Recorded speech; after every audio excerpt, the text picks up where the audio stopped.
মা নাহাইতুকুম আনহু ফাজতানিবুহু, যে আমি তোমাদেরকে যে বিষয় থেকে নিষেধ করেছি তোমরা সেখান থেকে বিরত থাকো, তোমরা সেখান থেকে দূরে থাকো।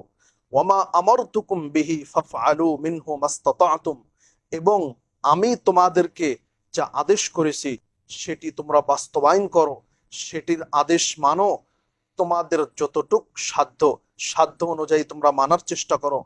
ফাইন্নামা আহলাকাল্লাযীনা মিন ক্বাবলিকুম কাসরাতু মাসাইলিহিম, কারণ তোমাদের পূর্বের যে জাতিগুলো ছিল তাদেরকে ধ্বংস করে দেওয়া হয়েছে অধিক প্রশ্ন করার কারণে। ওয়াখতিলাফুহুম আলা আম্বিয়াইহিম, এবং তারা তাদের নবীগণদের উপর তারা অধিক অভিযোগ করেছে। এই দুইটি কারণে, একটি দিনের ব্যাপারে বেশি বেশি প্রশ্ন করা এবং নবীগণের উপরে অভিযোগ করা, এই দুইটি কারণে পূর্বের উম্মতদেরকে আল্লাহ রাব্বুল আলামিন ধ্বংস করে দিয়েছেন।